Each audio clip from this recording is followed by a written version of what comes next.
हरियाणा सरकार लाख दावे करती है शिक्षा के स्तर में सुधार के। आधारभूत ढांचा जो शिक्षा के लिए जरूरी है उसमें सुधार के। कई स्कूलों की बिल्डिंग नई भी बनाई गई, कई पुराने स्कूलों का उद्धार भी किया गया। लेकिन आज हम एक ऐसे पुराने स्कूल की झलकियां आपको दिखाएंगे, दृश्य आपको दिखाएंगे, जिसको देखकर आप कहेंगे कि हरियाणा में शिक्षा का स्तर आज भी नहीं सुधरा है। आज मैं बहादुर के परनाला गांव में पहुंचा हूं, राजकीय प्राथमिक पाठशाला परनाला। इस पाठशाला के बाहर का दृश्य आप देखिए। ये बाहर का दृश्य है जहां पर आपको स्कूल के गेट के ठीक बाहर पानी, वो भी गंदा पानी जिसमें से बदबू आ रही है लगातार, वो आपको नज़र आ रहा होगा। इस बदबू भरे पानी से निकल कर ही स्कूल में जो नन्हे मुन्ने जाते हैं शिक्षा ग्रहण करने के लिए, वो पहुंचते हैं और उन बच्चों को स्कूल के अंदर जाकर भी काफ़ी परेशानियों का सामना करना पड़ता है। उन परेशानियों को भी हम दिखाएंगे। उससे पहले आप देख सकते हैं स्कूल के जो गेट पर ग्रामीण कुछ इकट्ठा हैं। आज इन ग्रामीणों के जरिए ही हमें सूचना मिली कि स्कूल के हालात कितने ख़राब हैं। ये जो गंदा पानी है, ये सीवेज का भी पानी है और जो स्ट्रॉन्ग वाटर है जो नालों के जरिए गांव और घरों से की गलियों से बाहर निकलता है, जिसको आगे बड़े नाले के जरिए निकास किया जाता है। लेकिन ये पानी यहाँ पर स्कूल के गेट के बाहर जमा है। एक ग्रामीण है, उससे पहले ग्रामीणों से हम बात करें, स्कूल प्रिंसिपल से बात करें, उससे पहले मैं आपको स्कूल के अंदर की तस्वीर दिखा देता हूं कि स्कूल में बच्चे किस कदर शिक्षा ग्रहण करते हैं। ये प्राइमरी स्कूल है। इस स्कूल के एंट्री गेट के ठीक साथ में वॉशरूम्स हैं और वॉशरूम के साथ पीने के पानी की व्यवस्था की गई है। जहां पर आप देखिए पानी किस कदर भरा हुआ है, पानी में काई लग चुकी है और इस काई के बीच से होकर ही बच्चों को पीने का पानी पीना पड़ता है। ये हालात हैं बहादुरगढ़ शहर से सटे परनाला गांव के प्राइमरी स्कूल के। इस प्राइमरी स्कूल के हालात देखकर कमोबश मुंह से यही निकलता है कि शिक्षा का सदर, शिक्षा व्यवस्था का ढर्रा जो है वो कभी सुधर नहीं सकता। प्रिंसिपल स्कूल के जो हेड मिस्ट्रेस है वो हमारे साथ जुड़ी हुई हैं। पहले तो स्कूल के बारे में हमें बताइए कि स्कूल में कितने बच्चे हैं और किन हालात में वो शिक्षा ग्रहण कर रहे हैं। सर 300 मैं जीपीएस परनाला से इंचार्ज सुशीला मैडम बोल रही हूँ। 331 हमारे स्कूल में बच्चे हैं और बच्चों का इतना बुरा हाल हो रहा है जी। यहाँ सीवरेज का पानी बैक मार मार के और इतनी बदबू फैल गई जी, पानी भरा हुआ है स्कूल में। और बच्चे भी, आज सुबह एक लड़की गिर गई थी जी, बड़ा खेद की बात है जी। 1 महीने से यहाँ पानी भरा हुआ है, कोई समाधान नहीं है जी पानी का।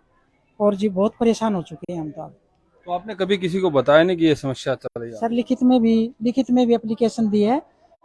एसडीएम साहब के पास भी दे के आई थी जी, और वहाँ वीडियो ऑफिस में भी एप्लीकेशन दे दी थी जी, और सरपंच साहब को भी मैंने बोल दिया था जी।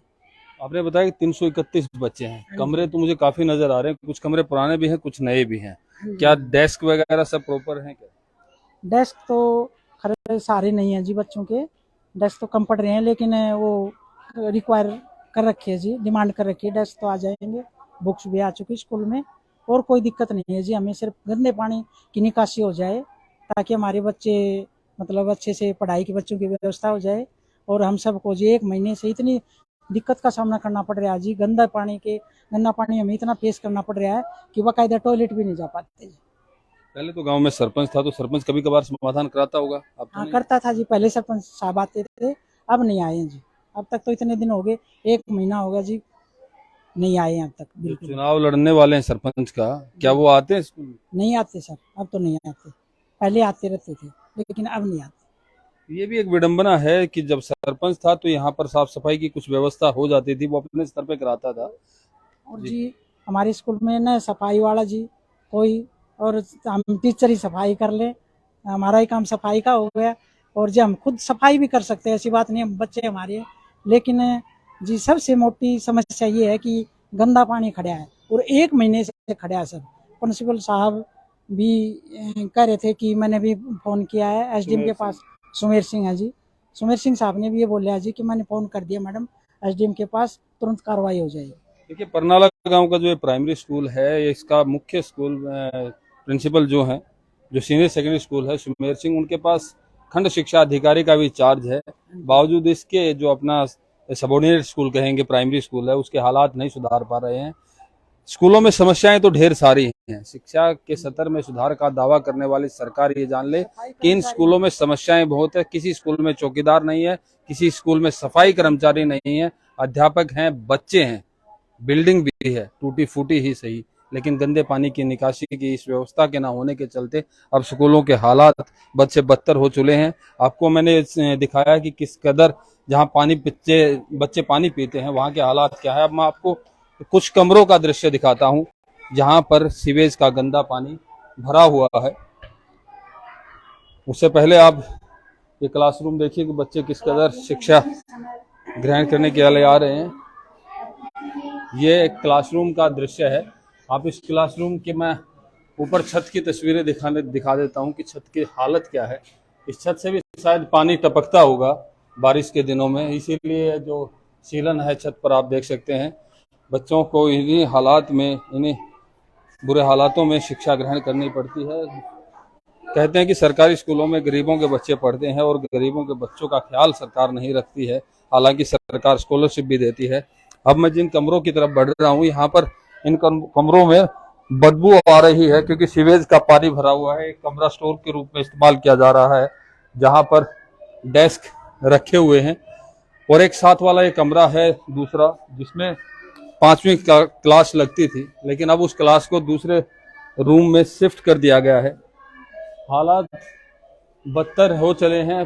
बिल्डिंग जो स्कूल की है वो जर्जर होती जा रही है लगातार, लेकिन नई बिल्डिंग का जो बनाने का प्रोसेस वो शुरू नहीं हुआ। मैं आपको दिखाऊं कि ये पुरानी कड़ियों की छत है, जिसके छत पर जो ईंटें लगी हुई हैं वो भी चूने लगी हैं। हालात शिक्षा के जो परनाला के प्राइमरी स्कूल है, प्राइमरी स्कूलों में काफ़ी प्राइमरी स्कूल ऐसे हैं जहाँ पर स्टूडेंट्स नहीं है, लेकिन यहाँ पर स्टूडेंट्स की संख्या भी काफ़ी है। बावजूद उसके यहाँ के हालात सरकार ने या शिक्षा विभाग ने सुधारने के लिए कोई कदम नहीं बढ़ाया। कुछ ग्रामीण हमारे साथ हैं जिनसे जानते हैं, आज मंगू नंबरदार हैं गांव के, इन्होंने ही हमें बताया कि गांव की ये हालत है और ये हालात हम इसलिए आपको दिखा रहे हैं। आप इसको लगातार शेयर कीजिए, सरकार के कानों तक, सरकार की आंखों के सामने इसको लेकर आइए ताकि ये हालात सुधरें और बच्चे जिनका ये हक बनता है साफ सुथरे वातावरण में शिक्षा हासिल करने का, वो अपने साफ सुथरे वातावरण में शिक्षा हासिल करें। मंगू जी, क्या समस्या और कब से है ये समस्या पिछले 1.5 महीने से चली हुई है, कोई समाधान नहीं हो रहा। हमने अपने उससे अपने लग का भी सफाई कर ली, कोई सफाई नहीं हो रही। नाले जाम हुए पड़े हैं, स्कूल में बदबू आ रही है, बच्चे पानी में गिर रहे हैं। हमने एसडीएम साहब को, मंत्री जी आए थे पंचायत, उनको भी ज्ञापन दिया है कि हमारा करवाया, उनका भी कोई समाधान नहीं हुआ उनके बाद भी। लेकिन अभी जैसे हमने जो हेडमिस्ट्रेस हैं उनसे बात की, उन्होंने बताया कि पहले सरपंच थे तो कभी कभार आ जाते थे, साफ सफाई देख लेते। अब चूंकि चुनाव होना है और कई सारे दावेदार होंगे सरपंच के, वो क्यों नहीं आ पा रहे? क्योंकि हालात वे कुछ नहीं आ रहे। उनका एक लड़का जो दावेदार है वे भी अपनी ओर से कोशिश कर रहे हैं, उनसे भी कुछ सफाई नहीं हो रही। जो एक और दावेदार है वो भी आ रहे हैं, कोई उनसे किसी काम नहीं हो रहा। लेकिन उस स्कूल के हालात तो देखने नहीं आ रहे। कुछ देखने कोई नहीं आ रहा, जब बताना आ रहा, कोई आ रहा है तो बाहर देख लेते हैं, करवाते होता नहीं, कुछ होता नहीं। अधिकारियों तक शिकायत पहुंचाई है? हाँ, एसडीएम साहब को भी जा रखी है, जो मंत्री हमारे पंचायत के जो देवेंद्र बबली जी को भी हमने शनिवार को वह भालुड़ आए थे, उनको गणपति धाम को, उनको भी अवगत कराया था। उन्होंने एडीसी साहब को बोला था कि कराओ, कुछ काम नहीं हुआ। आपने बताया कि अभी आप चुनाव लड़ने वाले हैं सरपंच का, आप आइए आपसे बात करते हैं। क्या नाम है आपका? राहुल राठी।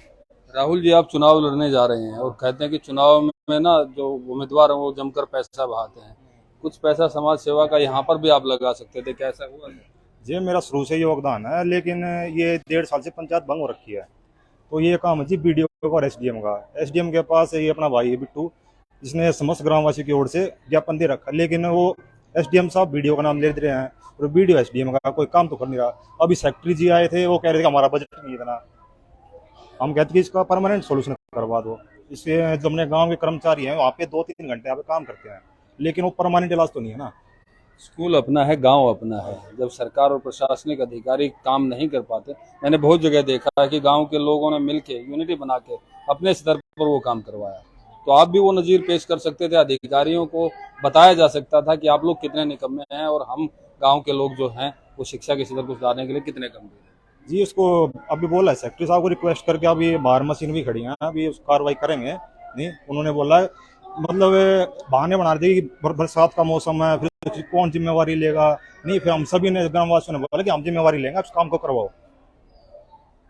बहाने बहुत हैं, समस्या का समाधान शायद किसी के पास नहीं। जिन अधिकारियों को समस्या का समाधान करना है उन अधिकारियों के पास भी समस्या का समाधान नहीं है। जो कमरा मैंने आपको दिखाया जिस कमरे से बदबू आ रही है उस कमरे के बच्चों को यहाँ पर शिफ्ट किया गया है। ये देख सकते हैं आप बच्चे, ये 5वीं क्लास के बच्चे हैं। कहाँ बैठते थे आप पहले? चलिए एक एक बच्चे से बात करते हैं। पहले इस गुड़िया से बात करेंगे। गुड़िया, क्या नाम है आपका? अंशिका। अंशिका, कौन सी कक्षा में पढ़ते हो? 5वीं। शुरुआत से इसी कमरे में बैठ रहे हो या कहीं दूसरे में बैठते हो? उस वाले, क्या हुआ उस कमरे में? उस कमरे में पानी भर रखा है। पानी भर रखा? कहाँ से आया वो पानी? वो पानी बाहर सीवर की वजह से आया है। बदबू भी आती है? Yes sir. तो कैसे आते हो आप? स्कूल के बाहर भी पानी भरा है। बाहर, स्कूल के बाहर से तो थोड़ा सा रास्ता उस वहाँ से आते हैं। कभी चोट लगने का खतरा लगी कभी किसी को? No sir. देखिए बच्चे भी साफ तौर पर बता रहे हैं कि किन हालातों में, किन परेशानियों के चलते उनको शिक्षा ग्रहण के लिए आना पड़ता है। अब शिक्षा तो ग्रहण करनी ही है, हालात चाहे कैसे भी हों। लेकिन ये हालात बताते हैं, सरकार के उन नुमाइंदों के लिए चेतावनी देते हैं ये हालात, और उनकी बातों को भी, सत्यता भी उन बातों पर सिद्ध करते हैं ये हालात। ये हालात कह रहे हैं कि सरकारी स्कूलों का ढर्रा अभी तक नहीं है सुधरा। बहादुरगढ़ के प्राइमरी स्कूल के हालात हैं बदहाल। छत भी टपक रही है, छत के जो लेंटर है वो गिरने लगा है, कमरों में सीवेज का पानी भरा है। इन हालातों से सुधार मांगने के लिए, इन हालातों को सुधरवाने के लिए पंचायत मंत्री जो ग्रीवेंस कमेटी के चेयरमैन हैं उनसे भी मिले, एसडीएम से मिले, बीडीपीओ से मिले, सेक्रेटरी से मिले, ग्राम सेक्रेटरी से, लेकिन समस्या का समाधान नहीं हुआ। इसलिए अब आप जनता को इस समस्या के समाधान के लिए खड़ा होना होगा। आप लगातार इस खबर को शेयर कीजिए, इतना शेयर कीजिए कि सरकार के कानों तक, सरकार की आंखों तक ये बात पहुंचे, इस गांव की समस्या, इन बच्चों की समस्या पहुंचे और इस समस्या का स्थायी समाधान हो सके। प्रवीण कुमार धनखड़, पंजाब केसरी, बहादुरगढ़।